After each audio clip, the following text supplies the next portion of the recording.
Welcome in, everyone. Hello, Mr. Brain. What's going on, man? We've got some standard matches from your challenge. Oh, hell yeah. We did really well on this one. Coach was there. You were rocking it by yourself, though, pretty well. Look, I don't think there's going to be a lot of bad things we can say about these matches, but either way, guys, the main focus of this is everywhere we look, we see different formats being played, and standard players just kind of feel left out. So we want to focus on competitive standard magic. So without further ado, we're going to jump into some rounds and talk about optimal play. Let's get it. First round, we're playing against this gentleman, Burney7, and he's playing a deck that is nicknamed UB Slop. Any thoughts on that? Look, just in case Burnett watches, he's one of the homies. Four color legends. Oh man, but it does feel like a whole bunch of slop. But hey, it's been working for him for the past 2 months. But either way, with the focus of this deck, he gets to play several different lands that he calls a creature type, and all of his creatures are mostly legends and of the same type. So we're focusing on those different abilities that they have when they ETB. Oh, hell yeah.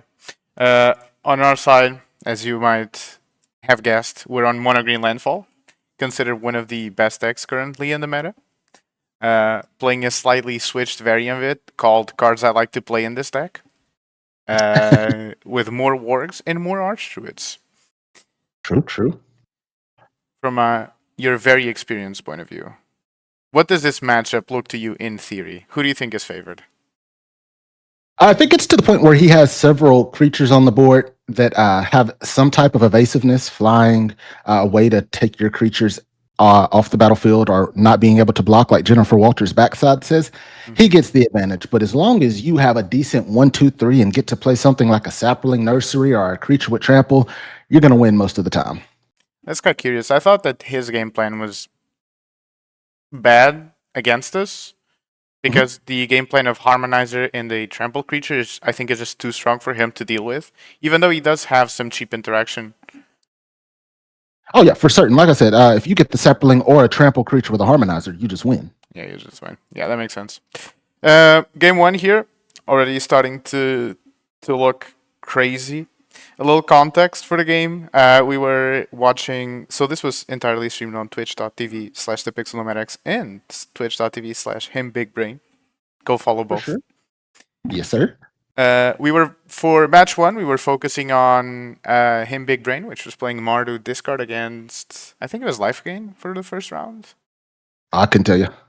I don't remember either. It must have been important. So I played this entire match with half an eye open, and when I woke up to it, we were reaching this board state. Yeah, a lot of stuff on the board. A lot of stuff. From this position, what do you think is the best way to... So we're in this situation. I would like to... Okay, it's chilled out. Cool. At this point, my main thought is I would like to walk it back a little bit. I don't know if MTGO will allow me to, actually. No, it's fine. Okay. So in this turn, I decided to Earthbend the land because he never wants to block this land, because if he blocks it, I make another 3/4 and I get counters from my Earthbender's Ascensions. But I think the most important part for me at this point would be to have a strong game plan, or at least to make my way towards the fastest way to win. I imagine it would be Harmonizer, I steal with a fetch land, which would usually mean that I also swing with this 2/2 here. I thought this was a misplay at the time. I'm not sure if you feel differently.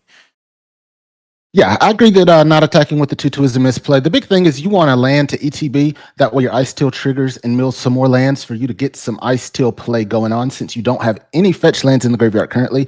Also, we know that he loses all of these exchanges where some of his creatures may die if he double blocks, and then you just go and get a 3/4 back. So he's just clearly not having fun right now. No. Actually, does he even have an out for this position here? Not that I can think of off the top of my head, besides a possible Avatar's Wrath, which I don't think he plays. So. Even Avatar's Wrath would not be that great, because my eye still goes into exile, and I still get 2 Tree Folks just to piss him off a little bit more. You are right. Okay, let's keep it rolling. He does have the advantage here that I am fairly low health at this point. 10 health is already getting into the uncomfortable range. Yeah. So the biggest thing here that you have to watch out for is Jennifer Walters flipping. I'm sure you were aware of that completely during this game as well. But yeah, that's just the biggest threat to you. How do I... wait to see what she does on the other side? Yes. The Sensational She-Hulk. It's a 6 mana 6/6 that says your opponents can't cast spells during your turn, and whenever a creature you control is dealt damage, you may have the Sensational She-Hulk deal them. Oh, this is the creature that plays in Selesnya Roboroid. Right. Okay, got it. So just all of his creatures become direct damage to you if you ever block, and it's just lethal on one swing if it flips. But it only triggers... Ah, yeah, but then he has so many creatures at this point that I'm basically just cooked out of it. Yeah, he steals the Harmonizer here, which I found incredibly depressing. Fortunately, we have the Esper Origins to give trample to our entire board. Phenomenal. Which I think was the reason he... I'm not sure. I think it's on turn 2. Oh, finally, we got our beautiful escape tunnel here. Oh, yeah, now we're cooking with gas. Oh, yeah. Cooking with gas. Look, I've heard it said all kind of ways. Cooking with gas, cooking with grease. Drop down in the comments below which way you've heard it. Cooking with gas or cooking with grease. Careful with your grease, though. Don't let it pick up fire.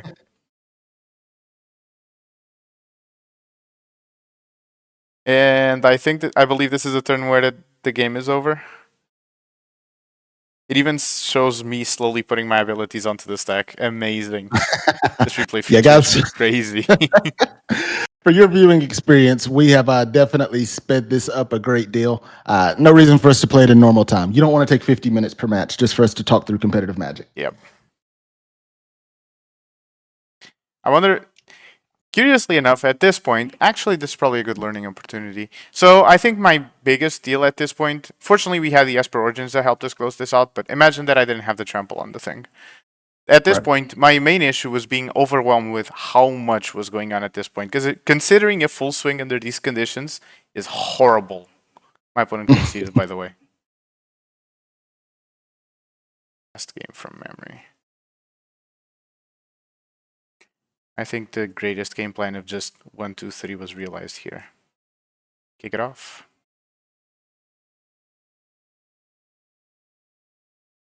Yes, so was juicy. Oh yeah, we love any hands with 1-drops in it. And look, you just draw the forest, so you don't even have to start with a tap land. Awesome. As the kids would say, never punished. I tell people this all the time. You can be as good as you want, but you do have to have a little bit of luck go your way to win any tournament or to do great in any tournament. Some of the best players will have some of the most horrendous tournaments because they flooded every game. That is what we call in the business a skill issue. Should have shuffled better. Indeed.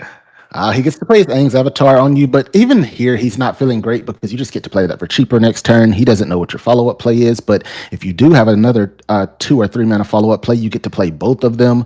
If you have a 4 mana card, you get the choice of playing that first and then playing the Earthbend's Ascension the turn after for cheaper while you have 6 mana up. It's just a terrible position for him, but he doesn't have other cards to side in besides Aang's Swift Savior. Yep.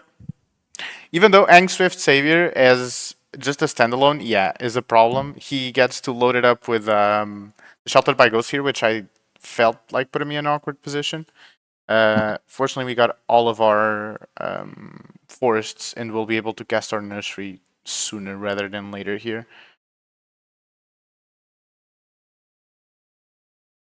Serapharan, this is one of those cards that I simply can't get a read on.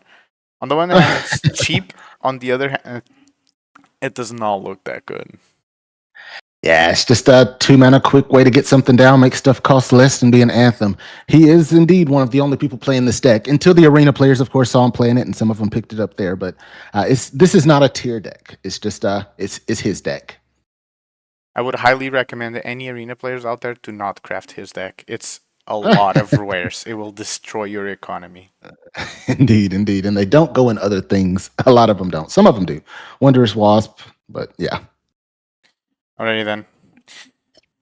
This game was fairly straightforward, I imagine. I have Threat in hand that I can cast. I slam Threat, and I think that's what ends up taking us to victory here. Yeah, exactly what we discussed in that game one. If you get the 1, 2, 3 into a harmonizer with trample, or if you get the sapling nursery developed early, there's nothing that he can do as a player to remove that sapling nursery. So you just win. So one of those two options were met. So the end result is known. Do you think the deck is strong enough that you can not necessarily, pardon me, that you can not necessarily mulligan for them, or do you think you should be actively mulliganing to either have a nursery or a harmonizer? I don't believe that you necessarily have to mulligan for them as long as you have cards that can develop your mana. But if you have, let's say, a hand of 3 Chocobos, 2 Earthbenders Ascensions, it becomes a debate then. Is this hand too slow? Is he just going to haste me out? And when I finally get to play something, will he ang it and me not have enough mana to go over it afterwards? That becomes the question then, which I'd probably mulligan that hand. Okay. With 3 Chocobos, right? Yeah, like 3 Chocobos and 2 Earthbenders Ascensions, because as big as they can get, I mean, he can just remove them or reset them Yep. or have a first striker. It's just, yeah, just That's not actually great. a good point. I think 3 Chocobos I'd always be tempted to take because of how aggressive the hand is. Yeah. It's one of those hands that accidentally goes under, like any deck, that, especially if you have a Fabled in hand or an Escape Tunnel.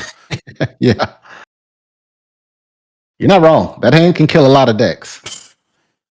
I remember distinctly killing a 4-color control player with that. Caught Oh me man, that off hand guard, sounds but great versus them. They kill the first one or possibly two, and then they can't do anything to that third one until turn 4 or 5, and you might have protection for it. Oh yeah, it's over. who gave KFC steroids? Get it out of here. Yeah, pretty much. KFC dash Taco Bell, by the way, they don't stand alone anymore, sir. Oh, is this? I did not know about this. What did I miss? It might be an American thing. I might be lying. That might just be where I live. Let me know down in the comments also, guys. I'm going to have like 20 questions for you. Do you have any KFC or Taco Bells that are standalone in your area? Okay. So they got merged near you, basically. Yeah, pretty much. Oh, well. And guys, you are seeing the full effects of a sapling nursery unfold against a player who is a creature deck. This deck is not anywhere near as comparable to the Esper Legends deck of maybe 2 years ago with Rafine, but it is Burnett's take on it. So yet again, not a meta deck, but if you want to try it out on MTGO. It just costs so many wild cards, and we're off to round 2 of this challenge, 1-0. I'm just waiting for him to show one land to ask you what do you think of the matchup, even though I fear I know what you're about to say. What do we think of this matchup? This matchup is supposed to go over your head and cook you if they can access a cool but rude early enough. What do you think is the big... I don't feel like Monogreen falls back in terms of killing power. So what do you think? Is it just a cool but rude that completely disrupts my game plan? Yeah, you don't really have a way to interact with it. And as long as they hold up their cards, it doesn't matter if you develop a sapling or anything of the sort. If you can't kill them with a trample and harmonizer before like turn 5, they should have enough cards in hand developed with a cool but rude to just murder you. And they have flyers, which you can't address unless you have a sapling. So that's extra damage as well. With a practiced offense, it's just too much. Okay. I guess it's a little early to have this conversation, but so sideboarding against this deck is mainly just trying to target this Gulbo root to try and stop it from killing us. It could be, yeah. You would bring in any copies of Origin of the Metal Bending or whatever option you chose to address enchantments with. But I think it's also important to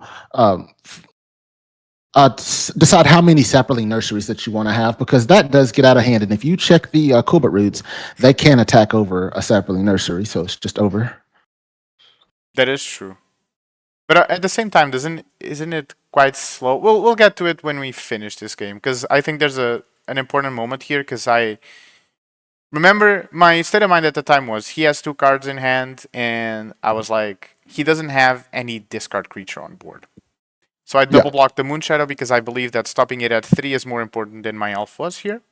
We ended up being wrong. He had the Cycler in hand. Do you think this was still a misplay? Do you think it was good to force this Mako out of his hand, since it's also a threat against us? So I think at this juncture, I was saying, hey, that 4 doesn't matter right now. I understood wanting to get the trigger off of the forest, but also it's just in the state of a game where we either develop an Ice Tail and kill him with Trample with that Earthbender's Ascension, or he just kills us. He's got the Kulbert Root. He doesn't have a discarder, which is the reason we're not currently just dead. So I didn't know about this Mako in hand, Gotcha. which Gotcha. means that this Moonshadow was a 3/3 before the blocks. Right. Right. And I blocked thinking we were gonna trade into it. If we did trade Yeah. into it, if we did trade into it, Yeah, we which this also leads to like one of those big conversations we had earlier in competitive Magic. If it looks like your opponent has it, they have it. Like competitive players don't bluff, but he could have also, and hear me out, guys. He could have also just been not the most intelligent human being at the time and wasted his moon shadow. But we got to give our opponents more credit than that. I think this gentleman did not. I think he dropped out of the tournament soon after this loss. Right, right. I remember my early opponents, Probably. most of them ended up dropping. Yeah, if they can't top 8 it, they usually duck on out, move on to the next one. I mean, pay to enter, might as well play it out. Okay, so I I don't still disagree. here. PP hard as per usual. This card is Mhm, crazy. mhm. I love I still. That's awesome. Oh, and we Miller Fabled. Blessed be. Yeah. This block. Okay. Our opponent is coming at us. He's presenting lethal, if I'm not mistaken. It's 10, 13. Yeah, it's 17 damage. Oh, I think this block is actually pretty easy. This blocks 1, right? 3/5, and this is a 1/1. Oh Mhm. yeah, we just block in such a way so the ice still is going to block this Bloodghast. This line of elves blocks the Mako, and then we just take the 10. I imagine is what's going to happen here. Yeah, not in a situation where you want to lose your ice tail, but we do have to remember the triggers on the cool but rude. So yeah, blocking this way was beneficial in keeping our ice tail. We also had the option of tapping down the lumbering whirl wagon and blocking with that. But when you look at your opponent and you sense weakness, you keep the way that kills them. Okay, we just top deck a Chocobo here. There's not a lot to say about this turn. I imagine it's just thinning our deck out, growing the Chocobo, growing everything. The question is, do I slam him with a World Wagon or not? Oh, actually, Well, we're looking at lethal. This is where I was yelling at you saying, hey, you have lethal. yep. Don't. Yep, I just remember that moment actually. I would like to go back because we're a little late for that and we already said we had lethal. But how did you calculate lethal here? What do you think was the fastest way to realize we had lethal? I can't say that it comes with experience playing the deck because I don't generally play this deck. I've had a few top 8s with it, but outside of that, I think it's just generally when I play Magic, I look and see first, can I win? Next, can I not die and still win? And then next, can I not die? So the first way, can I win? 17, you have a lumbering whirl wagon. We know that that generates an additional mana, and we know Ice Still generates an additional 2 mana. We already had what 7 on the board, and Earthbinder's Ascension was already up. So anytime you can look at something and say, okay, 10 plus the 3 that's already there, that's pretty close. How can I get 4 more? Well, we have fetch land, so lethal. That makes sense. All of our brains work differently, though. You notice just that you got to it at a surprisingly speedy time. I was doing the math. I'm gonna be honest. I didn't think we had lethal in this position. I thought we had 15 or something. So I was already thinking about making this Chocobo big and setting up the blocks to not die next turn. Because with the Earthband here on the Fabled on the last cycle, will make it so he would have enough blockers to stop our opponent from just murdering us straight up. Right. But yeah, that's about it. Fortunately, we do have lethal. Yeah. The issue with not having lethal this turn is if we didn't, is that we actually don't have enough ways to stop him since he could just level up the Colbert Root twice and pitch 1 off of attacks and 1 off of the last level of it because he has You're 4 right. mana. So we would just die regardless. Because we do not have enough to block all 3. That's true. It depends. I think if we play this differently, we could have 4 blockers. Which would force him to have a discard. Oh, no. No, yeah, we're at 6. It would force him to have a discarded out of hand, right? Yeah, you're right. He could have 4 block. You could have 4 blockers, 100%. The second busing, sir. All right. Information out to players this way. Guys, let us know down below how the things that you enjoyed about this and the things that you didn't enjoy about it so we can kind of sculpt how we deliver competitive content. Ask questions. The only way to get answers is to ask questions. Let's get into it. This is game 2 against Mardu Discard. Unfortunately, we're on the draw, which is significantly worse than being on the play. I've heard that before. This hand. 2 creatures in a dream.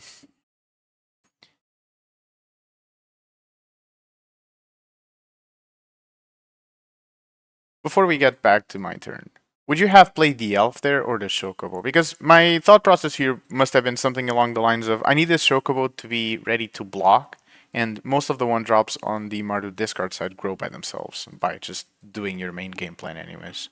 But there's a I part of me agree. that also says, well, if we play the elf and draw a 3 drop, we're going to be happy.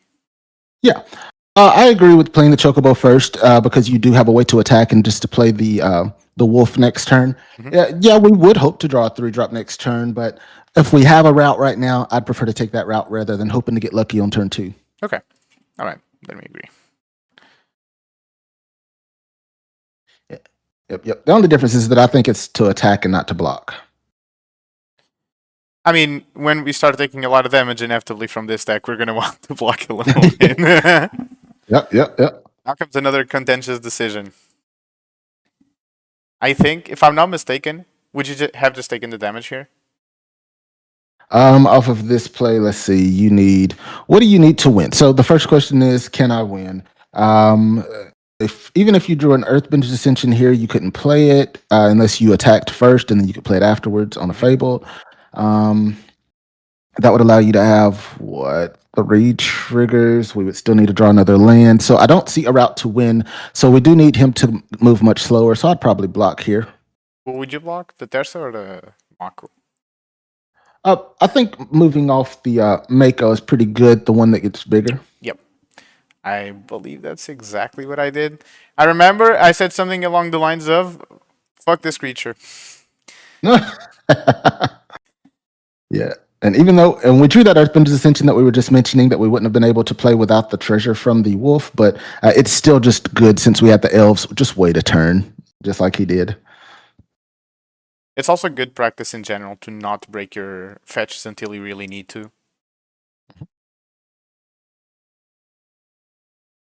So now he has the discard card, but when you have the Iron Shield Elf with no Colbert Root and only 1 card in hand, you're in a terrible position. So there's not many things that our opponent could do to beat us at this point. So that Chocobo that we developed early it seems right now that it's just going to take us home. I can't find a route out for him unless he finds exactly Requiting Hex and Colbert Root in a row. Even just Requiting Hex would be quite good for him since it buys him a lot of time. So there's a mistake here that I want to point out. We should have definitely cracked this fetch line. We didn't. The fetch line died in combat, just as is. Right. It's very important to crack your fetch line here. You get your counters on the Earthbenders. You prevent the damage still from the Tirsa. Right. And you were telling your chat that at the time too, but it was just one of those things where like you were chatting, but also trying to play. And it's hard to do, guys. And MTGO sometimes is also a little funny.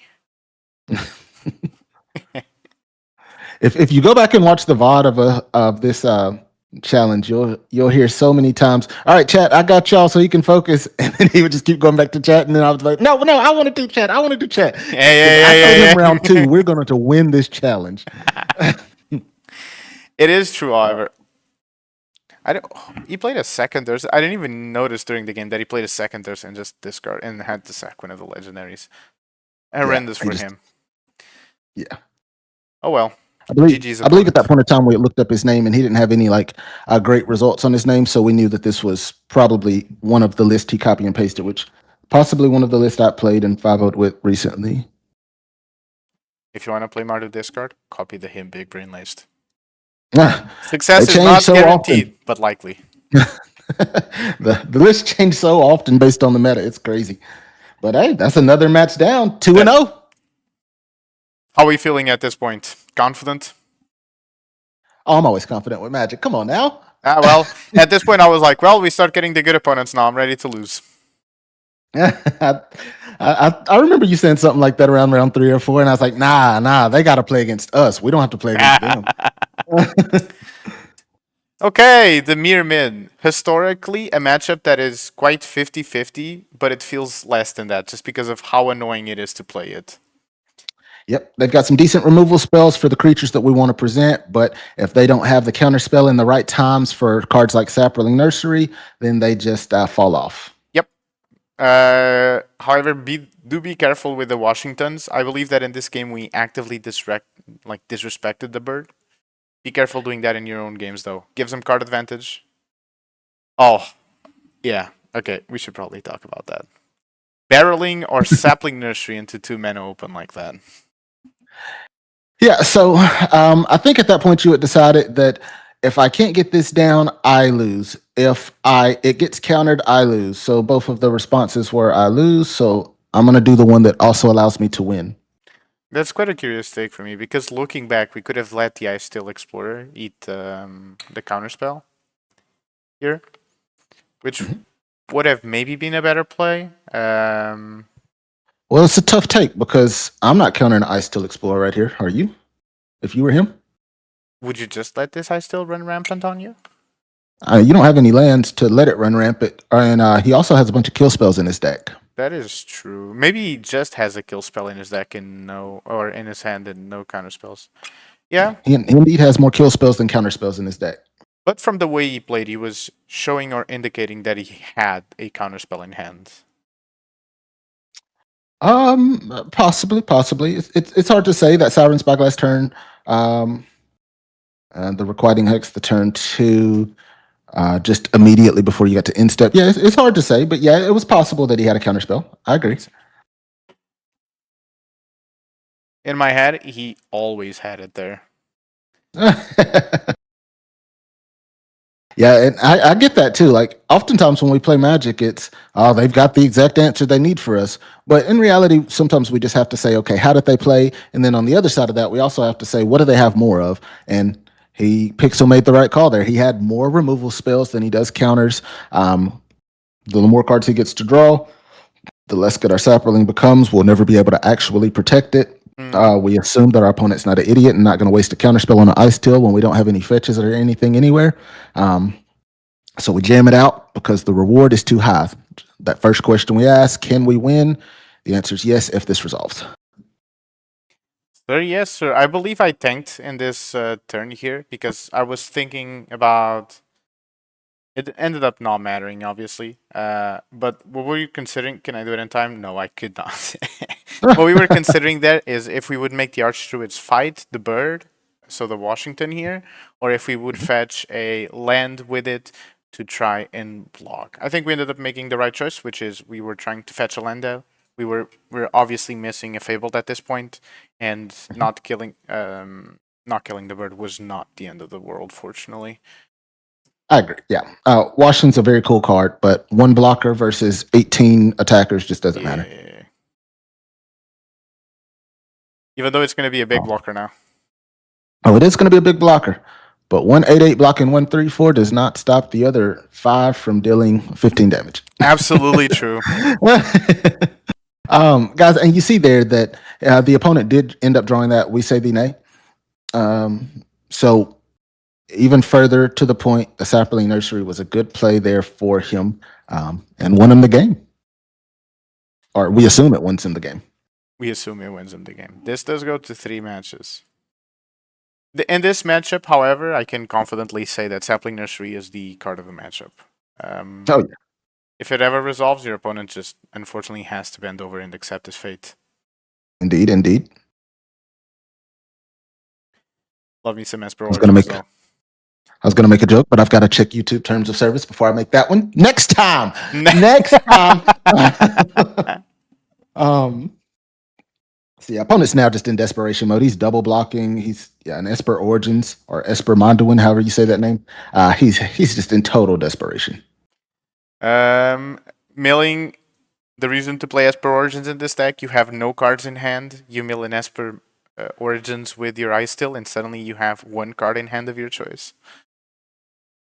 Yeah, so on this play, Pixel was hoping to get 2 blockers out of the fetch land, 1 for it going back to being a land, 1 for the land that it gets from the deck. But the opponent decided to Tashana's Tidebinder, the escape tunnel coming back, that delayed trigger from Earthbender's Ascension to bring it back because it was Earthbent. So he only got 1 blocker from it, and the opponent still got an additional counter. So the block was no longer valid. It was quite unfortunate, let me tell you.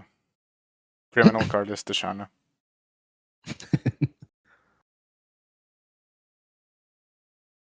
At this time, I'm pretty sure that for him, it would have been better to Tashana the Earthbender trigger.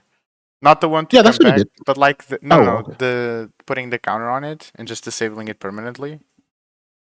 Oh, well, Tishana's doesn't disable enchantments permanently, and that also would have allowed you to have 2 blockers. Does she Because not? it's Is 2 it separate planeswalkers triggers. that she disables permanently? Right. Planeswalkers, Artifact. creatures, and Okay, artifacts. you're right. Never mind. No Every time worries, I no read worries. that card, I read something different. Hey, it happens, man. You might have come from Yu-Gi-Oh! Just like I did. Reading's hard. Reading is hard. No, if I knew how to read, I would go back to Yu-Gi-Oh. You just watch YouTube tutorials then, and it teaches you how to play the combo. Just follow the line, gentlemen. Just follow the line. Same here on Mono Green. You just need to follow the line, chat. If you have a card on curve, you probably should be playing it. This is not There you go. sponsored advice.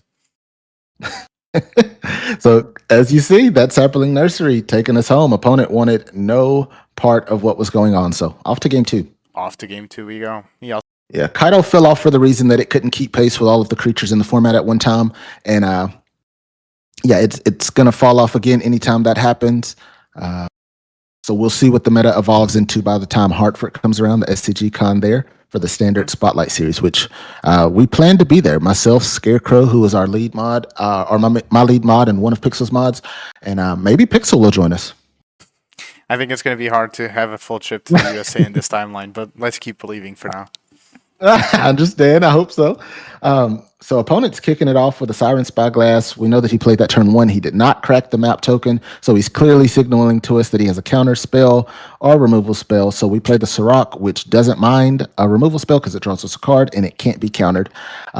Next, the opponent plays a tap land, plays that island, so we know that he doesn't have another 2-mana counter spell in his hand because there's no reason for him to crack that map there if he does. So just yet again, in competitive Magic, if it looks like they have it, they have it.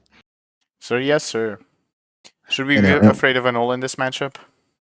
100%. He left that 1 mana up instead of playing a 2 mana card that turn, so it signaled completely to us that he had a 1 mana response. Mm-hmm. And we know that he just drew that flash freeze on one of the last 2 turns because there's no way he would have tapped down with you going into 4 mana if he had it before. That's true. Spicy take. I didn't leave the Bossing Say on top, huh? I guess I was looking for gas. And I lose Bossing Say just doesn't get us there. It's a tough take getting rid of the Bossing Say, but I do think you ended up doing the right thing. Yep. Okay. This is one of the most important turns in this game, I believe. We were discussing what to get with this Archdruid Charms. In my mind, Mono Green Landfall is a deck that is very motivated by Ice Steel Explorer. And I think it's always the correct choice to get here. Yeah, that's a really close call. Like, Ice Steel Explorer is phenomenal. But it doesn't seem like Ice Steel gets us out of anything that our opponent has going on. We know they have 1 mana counter spell. We know that they have a removal spell in hand, and we know that they probably have an Enduring Curiosity because they passed 2 turns ago and didn't have a land drop. Mm-hmm. So they've got heat, but no mana sources. So at that point of time, yes, we got Ice Steel, of course, and we see the 2 mana counter spell. Yep. He found another one.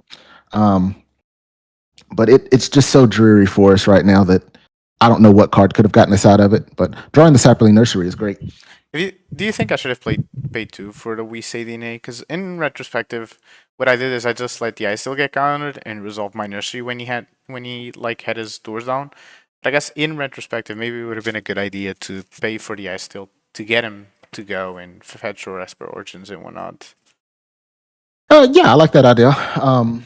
The only thing that playing it the other way does is presents a blocker for the Enduring Curiosity, which could be important, but he's already got 5 cards. And so, yeah, if that was the case, I do think it's probably right to pay the 2 for.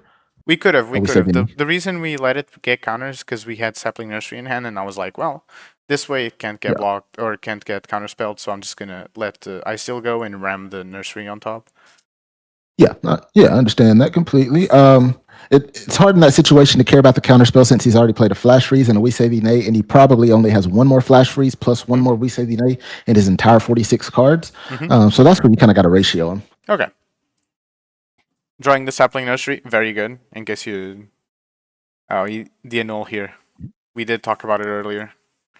That 1 mana he left up 3 turns ago comes into fruition. The position is not looking great for us. Bossing Say would be for sure one of the greatest draws possible. Elf, one of the worst. Doesn't even make a 3-4. We're a little bit of a stale board here. I don't remember this. Oh yeah, curiosity stuff. Yeah, when you're playing in this position, folks, there's some things that you're going to do that you wouldn't do if you were equal with your opponent. But there are some games where you just have to play extremely risky to come back because one, can I win? Not from this point. Can I not lose and possibly win later? Yeah, if he doesn't have the right answers to your cards and you play him in a risky way, if that's the answer, then you play those cards in a risky way and see if he's got it. If he's got it, you go on to the next game. Yep. And he had it. He had it. I distinctly remember us talking if we should have cracked the escape tunnel or not. I think I concede here in response to the second cat. We were low on time, and I didn't see a way out of this game. At this point, we're no cards. He's got any card That's a draw that he two-turn could ever clock. wish for. Yeah. We got 9 this turn and then 13 next turn. Yeah. The only thing Over. we got is hopes and dreams at this point, and game 3 Where's obviously Humud? getting in. Fortunately, we're on the play now, which is good, as they argue. Heard that. I've heard that. Torpor Orb in this matchup. Thoughts? A phenomenal card to have versus about 13 cards in their deck, if I remember correctly. So if you can start with it, heck yeah. Banger. I agree with you. Historically, I've struggled to know if I was going to include it or not, but the longer it goes on, the more convinced I am of it. The Tashana breaks it open always. Yeah, you've got to have the Torpor Orb in this deck because of the Spelementals matchup. So you want like 2 or 3 of them in. But at the same time, most people in the chat were saying, Torpor Orb is bad versus Dimir. That's true in some cases, depending on what deck you're playing. But the same case does not stay true if you change decks. So whatever deck they were talking about, I don't play Torpor Orb against them when I'm playing this. I don't play Torpor Orb against them when I'm playing this. Mm-hmm. Yeah, well, we're not playing that. We're playing mono green right now. Yep. Those things matter. Very important they use the... In the mono green shell, you won't have a lot of interaction pieces because of how focused the deck is on winning. So you need to pick yours carefully. Historically known as a deck with no interaction. It's true. Unless you like slam 3-mana instants in there or something. I hear people do that. Hey. Leave my Archdruid's charms alone. Oh, chat, do we have a counter? I'm sorry, not chat. We're not streaming right now. YouTube, do we have a counter on how many Archdruid's charms have been cast so far? Is it 2 or 1 so far? We had the Ice Steel Tutor, and we had the one that got countered by this Dimir opponent in game 1. Yep. 2 casts, okay. You know what? I'll actually keep track. Hold up. Let me bring my pen and paper on. We had 2 Ice Steels. I don't think we saw any against the first opponent, the Mardu opponent. This is a professional streamer right here. He's got a pen and paper at his desk. I've got Magic cards, a bill, and an Xbox controller. Oh, hell yeah. Does it help that I also work on this? True, look, we talk about him, and the lad is back. The lad is back. Unfortunately, my opponent is currently taking a lot of damage and in a horrendous position. Indeed. I'm not sure what my opponent was hoping for here. We attack with just the elf because it's lethal, obviously. I guess he was hoping that I'd misclick and attack the Kaido instead of just attacking his face. Unfortunately for him, I was sleepy, but not that sleepy. And this is probably about the time where you got your 3rd espresso? 2nd? It is completely possible. Let me tell you, there were too many. When I went to sleep after it, at 3 in the morning, I could not sleep. Yeah, so energy drinks keep me up when I'm laying down, but coffee, I can still go to bed just like that. It's just different kind of something else in there with the caffeine. I don't know what it is. I'm not that kind of smart. If you guys know, let me know. When the dosage is so high that it stops working. I think this is the mono opponent. Boyne, yeah. This is the free matchup, I fear. Yeah, and that's the thing about MTGO. You'll get used to playing against some high-level players, but also these high-level players generally play decks, one of 3 decks in their wheelhouse, and some of them only play the same thing. I will probably end up being one of the... Until landfall rotates, I see myself being an advocate of the landfall.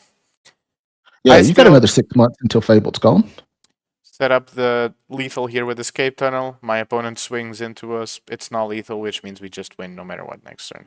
Note here, if you're the opponent in this position, do leave a blocker behind. I guess it's kind of irrelevant because he knew I had the escape tunnel. Never mind. Yeah, we had discussed there about, I believe you had asked, should I block? And I said, always. And then, yes, did it matter? No, it didn't matter because we knew that we had lethal. Should you always make the right plays in Magic? Yes, but I mean, That's one thing we were just saying to you guys. We know. So when you watch this and say, "Hey, you should have blocked," we know. Dude, they've got a couple removal spells that can hit our things, but if we just put our things down in a timely manner and have protection for them, there's absolutely nothing they can do after like turn 4 Yep. to our creatures. Chocobo goes out of range so fast if they're not careful. Indeed. Ah, yes, I remember vividly that I saw a card here that was shocked me to the core. Turns off your favorite, yeah. I think when he played it, you said that card does nothing. I said, well, it does turn off your land. And then I read the card said, again, I don't and I have was any like, land. oh my fucking god, I can't believe this. Oh.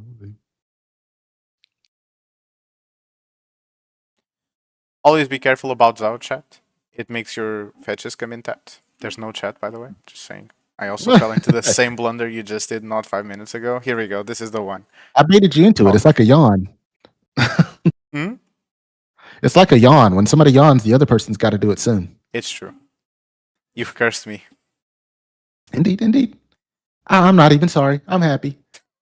No. This shock is truly a crazy one.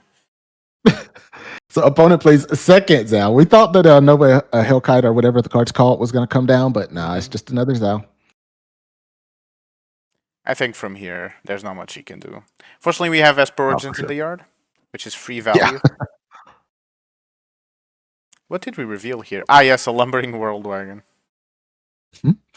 A good enough reason for our opponent to scoop, in my opinion, but I don't think maybe he there's had any something way out else. for him anymore at this point. He's just dead.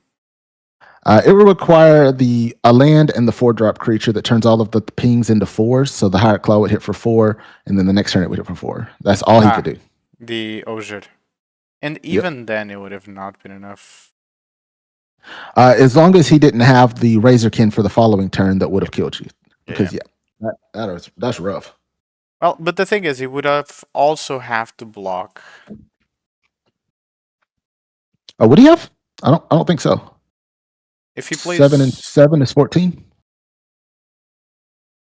You're right. That is crazy. Well, we could have also healed for 2, which would save us half a ping, which I don't think was enough because it's 4. But the Hired Claw dies in the attack because I block with Esper Origins. And then he plays.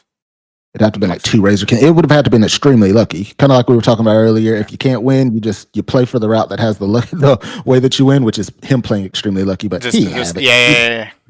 Let's hope the top of the deck has it. Round 5. At this point, we're exhausted. Yeah, it might be like 1 a.m. for you there. I don't know, maybe midnight. No. I think we reached midnight by the time we entered the top 8.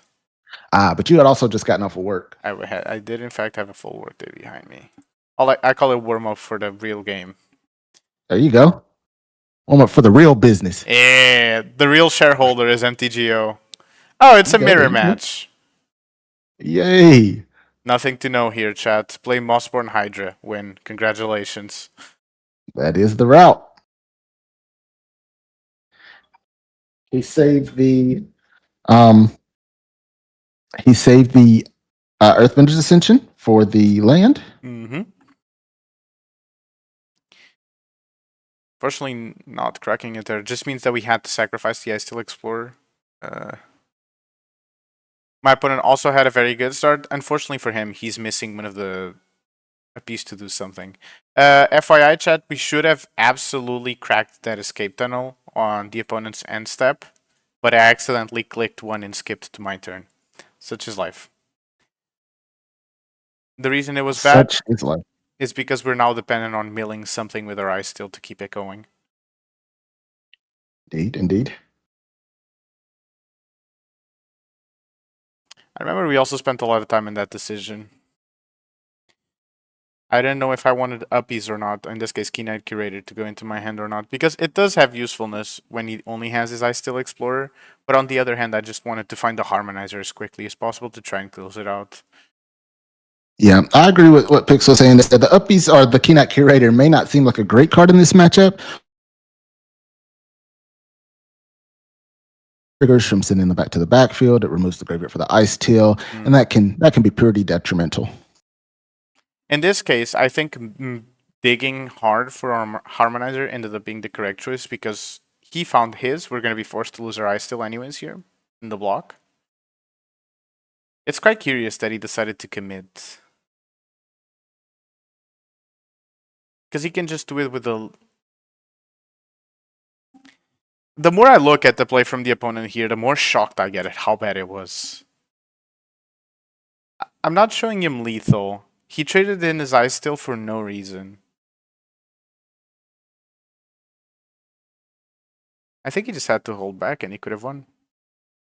Yeah, possibly. His Earthbenders was going to trigger next turn. Yeah, it would have gotten to the 4. Yeah, and next turn I would have just died to harmonize your Earthbenders. Yeah, I would have been dead here.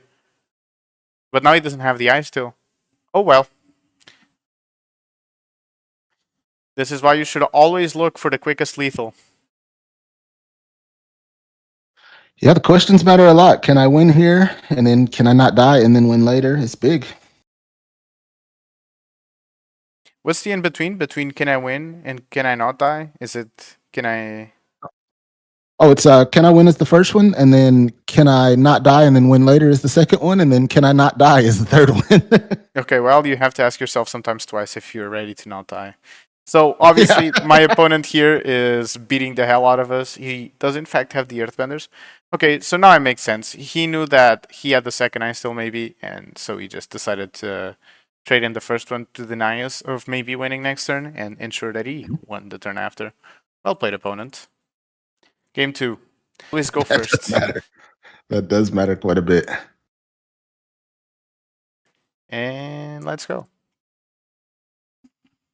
I believe in this game is the game that I was talking trash about my opponent being like, well, if he draws a Mossborn... Oh, no, it's the next game. Never mind. We got it. I actually don't remember how we won this game. But it looks to me it's going to be a Chocobo beatdown angle. It's surprisingly a lot of games end up like this because we're so busy fighting for the big threats that the Chocobos that are there on turn 1 just grow out of control. Yeah, the only thing we think about early for the Chocobos is the Maelstrider's Resolve, and if we don't have it, sometimes we just ignore it, and that can be detrimental. Yep. I remember at this point in the game, I'm just full panic mode. Because I'm like, well, he has a Mossborn Hydra, and then I drop the Might Form, and it's GG easy. If I'm not mistaken, we could set up 2 lethal attackers here, because the Chocobo only needed 1 double. Yeah, that was it. It's always lethal here, because the Chocobo only needs 1 line fall trigger, and the ice still kills with 3, because it puts him up to 16.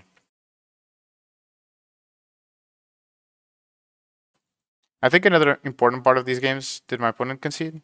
I think my opponent might have conceded. Yeah, my opponent conceded. Is taking your opponent to 16 health or below is strangely relevant.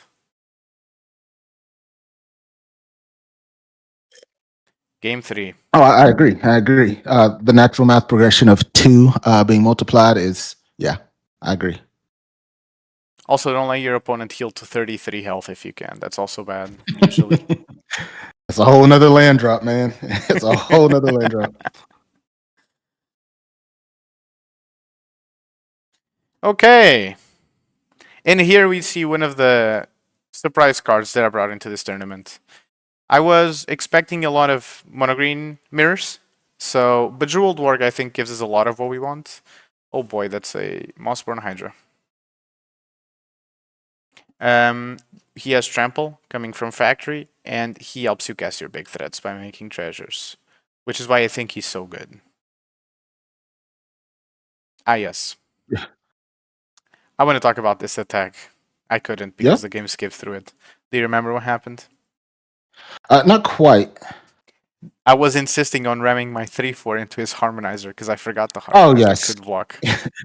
Yes, you were saying I can attack here, and I said I don't know why you think you can attack, and you said, well, I can click attack or something like that, and I was like, it's not right, don't do it.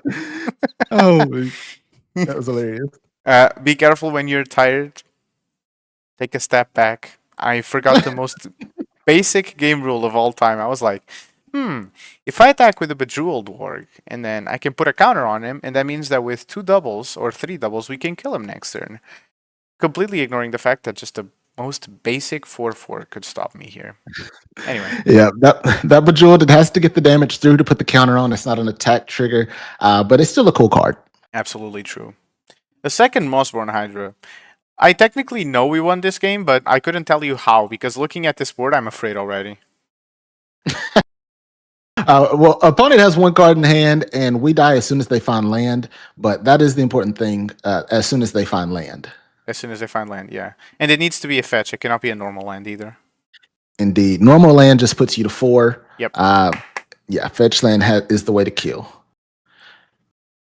So opponent made some missteps and did some small things here that don't necessarily lead to a win. But it seems like he was mostly frazzled that he wasn't finding a land. Yep.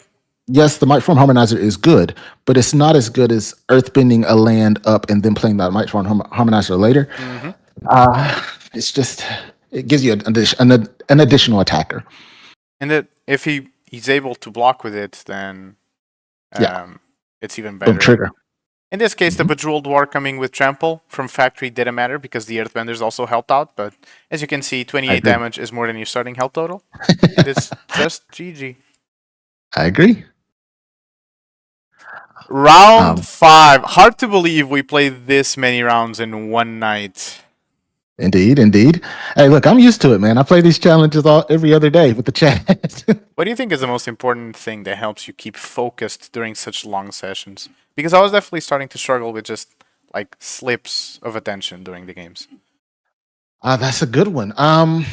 I do think there's a certain level of natural just focus that comes with some people. For example, like people that have ADHD struggle to focus when they're sitting still sometimes. Some people struggle to focus when there's not something else playing in the background. So you do have to find your thing. But I've just never struggled with paying attention to something that I want. So I can't really speak on that. It's just a natural thing. Okay. Well, in my case, I drank more coffee and I had a pink brain yelling at me when I started unfocusing. Yeah, I do fully believe that we all have to find our thing. I'm just a weirdo that doesn't struggle in that aspect. I have other struggles. Everybody has to have their strong suit. I'm glad you found yours. Oh, there we go. Archdruids. I'm ready to count it once we cast it. You got the pen and paper out? Write that down. I haven't forgotten. You can't see me pointing with a pen at the camera, but I haven't forgotten the Archdruid hate.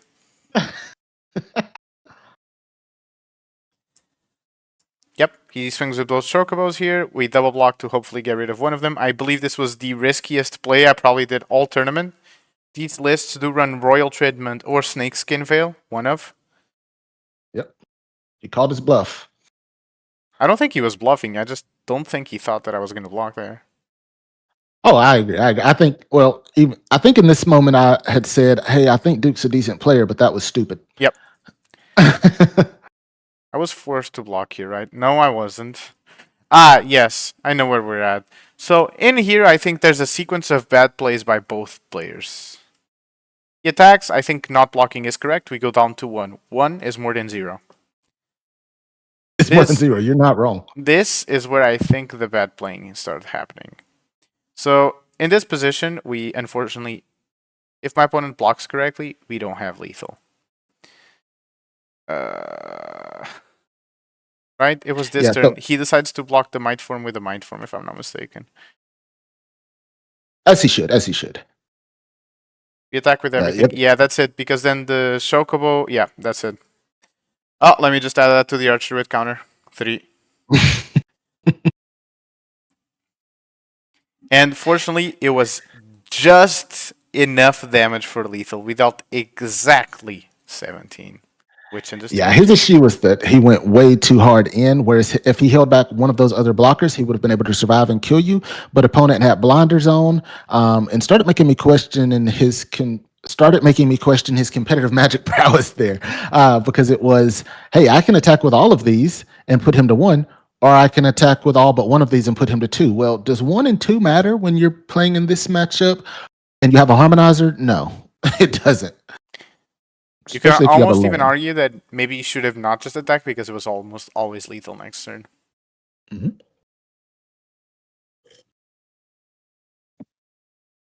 As long as he had a land or something, yeah, I can agree with that if that was the case. I forgot about how many mirrors we play this day. Yep. This is what, game 2 of the second mirror or first mirror? Yeah, it's game 2 of the second mirror. Okay. So he's got the Mossborn Hydra down. He's got the Millstrider's Resolve. He is flowing. These are the things that you want to happen in a mono green mirror match. But there's also another thing that's really important in the mono green mirror match. I can't think of what it is right now off the top of my head. What's the other important thing in the mono green mirror match? Going first. Yeah. Sorry, I forgot. Winning the die is the most important stat in this matchup. The game has ended. Yeah, so I think this is completely unwinnable. My opponent is presenting lethal because he's bouncing his fetches back and forth from his graveyard. That's about it. Yeah. Mossborn Hydra and a kill spell for your threat. You don't have another way to get on the board or to remove their card. There's no game to play there, guys. Yeah, the game to play is the next one. GG, go next. Yeah.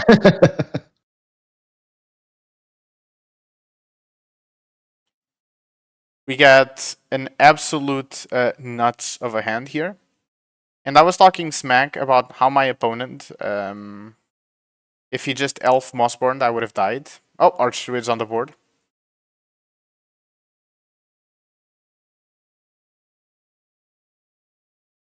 Almost missing a land drop here. I suppose we hit it? Question mark. And Mouse Shredders. Okay. Either player here playing a lot of Magic. Fortunately, we get the privilege of getting on board with this World Wagon, which is very important, even though it's piss colored. I love those pissed cards, though, man. Everybody calls them piss lands and piss foils. Man, I love them so much. If you got gold cards and you don't want them, send them on to me. I remember the top deck of this land and how important it was because I was able to guess the Esper Origins from my graveyard. That was massive. Still be able to Melstriders the Mossborn. Yeah, it was massive. It was game defining. Instead of just having the Archdruid's Charm and Bite, you could do both two things that leads to winning next turn. Oh my goodness. Yep. As the greats would say, sometimes you just need to get your left hand, your right hand, and then go please, please, please, please, please. Indeed, indeed, indeed. Yeah, opponent's clicking buttons, going through the motions at the time, but he knows he's dead. He's got to know. We're so far ahead in this position. Might Form Harmonizer comes down from the Archdruids. Let me just add that to the counter. We got to be at like 4 or 5 now. We're at 4. Okay. I might inflate the counter later on just to make it look better. Gotcha. That'll happen. My opponent also plays his own Esper Origins, but at this point, Summon Esper Manduin is going to give Trample to our board. There's literally no card in his deck that can stop the onslaught that's about to happen. Yeah, and I know we're playing mono green today. I still encourage people to play the green-white list that has answers so the play doesn't hurt as much. If this deck is going to be popular, I do believe that it's time to play Selesnya. That's what I was playing the last couple weeks, the week before Badgermo got banned and then the week after. Absolutely true. Selesnya is so much better in the mirror, and it beats decks that are good against mono green landfall like Mardu discard. That Sheltered by Ghosts in the sideboard is so important for those aggressive decks.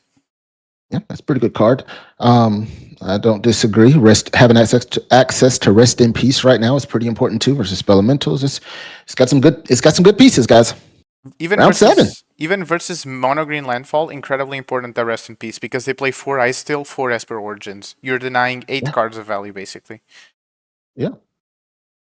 So what do you think, Pixel? After this match, should we put a pause for the YouTube? That way it'll be a second video and just continue filming and post one of them one day and then another the day after? Or should we just do it all one video? We're at 1 hour right now.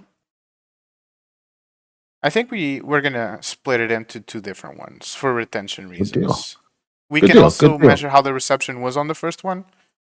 And if we feel like the second one is below par, we can always either re-record question mark or we can just do better for next time. I think we should go through the rest of this video saying our punctuation mark for our sentences out loud. Understood, kind sir. Thought. Never mind, I changed my mind. Actually, I do have a question. Yes. How do you feel about getting flooded? Question mark. Exclamation point, open quote, cuss word, close quotation marks. Open square bracket, redacted, close square bracket. I gotta really look at this YouTube TOSs. I'm pretty sure I can say the words I want to say, but I'm just gonna make sure first. Oh There's yeah, this also is one. Have you ever heard of face testing? true, true. Why don't you The explain to the good people what this means? Sometimes in life you just test something with your face and then Mm-hmm. handle the consequences. There you go. Incredibly good position for us. Our opponent could have technically survived this turn, but what's the point? Just accept death and move on. I believe this is a aggressive deck in the spirit of what Yep. Prowess used to be, but bad because they don't have Storm Chasers. Yep. A little focus on the red type things that I'm assuming he also played some form of elementals in his sideboard as well, but I don't know if we ever got to see. I say he. It says Miss Trigger, so she. She. But I believe this is also the match where I got like 30 million messages that I never noticed I had. yeah, I've gotten really good at turning my notifications off and putting myself on do not disturb, except for a couple of people that I let push through that abuse the right sometimes. Abuse the right sometimes. Well, in my case, I didn't do anything. I just didn't even notice that I was getting messages. Smart man, smart man. This is the last game of before the top 8, correct? Or the last round? I believe so. Okay. Nova Hellkite, Yeah, terrible for us. Hurts, pain, suffering. Kills our elf just to put salt on the wound. Yeah, this is also one of those situations where we were discussing that while we are undefeated in the tournament currently, our tiebreaker, our opponent match win percentage is only 59%. There are 3 players below that have 1 loss and have 65 to 60 opponent match win percentage, and maybe even one person with 70%. So while Miss Trigger was messaging and asking us to scoop so they could make it into the top 8, and I didn't tell Pixel that bottom left icon was lighting up because I didn't know if he would scoop if she asked, because I did not want him to scoop. Because if he did, he possibly would have dropped anywhere from 3rd to 4th. It was a private message she sent you. Think yes means yeah. You can't. All right, guys. For you guys who are watching on YouTube, I'll tell you now. People offer scoops and offer concessions all the time on this client, but they never do it in the actual client. They get you to look at their DMs because you can get banned for that. So don't do it. Ah, understood. Is there usually a transaction behind it? Could I ask the other opponent for ticks? Allegedly. Allegedly. Makes sense. Should have paid more attention to those DMs. Allegedly.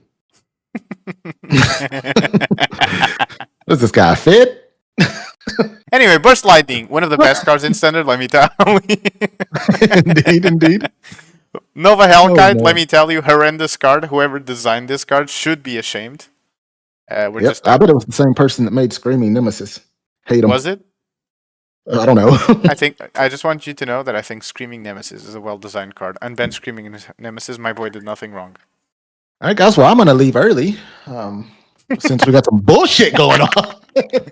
Okay, but like Art Fire Hero, unban Art Fire Hero. My boy did nothing wrong either. He died for the sins of monstrous rage, and I'm happy he did. I mean, Mono Red does need a little help in the current meta. They're struggling a little bit. A little Let bit is struggle. probably underselling it. Let them struggle. Mark. Game 3. I don't remember what happened this game at all. I genuinely have... Oh, she was stuck on one land, or he was stuck on one land the entire game. Yeah, and I think that's where the private message came in. It was 2 or 3 private messages that kept popping up on the bottom right. I don't think they show on the re-recording. Okay. You know what? Yeah. If we have more falling during this game, I'll show you, but they'll probably be cut for the recording. yeah, let's not. Let's not do it on camera. I'll edit it out later. I don't want Miss Trigger to get any ban if anybody that works there sees it. So they were really just messaging about cookies. They got a kid that sells Girl Scout cookies and those damn Samoans, guys. You know, they're actually part of the community. We're just friends, and all of the things we just said were literally an elaborate lie. Psych. Got you guys. Psych. Psych. We're so good. We're so funny. They didn't even know it. But yeah, at this point, guys, we see a trampoline in our hand. We see an Ice Steel Explorer. We might not have lands for it, but Esper Origins helps you get there. And we see 2 creatures and 1 land on their side of the board. We're How the hell so are they far going to ahead catch in up? stats. Our creatures have already outran the removal spells. 3 hired claws. Oh no, 4 damage, 5 damage.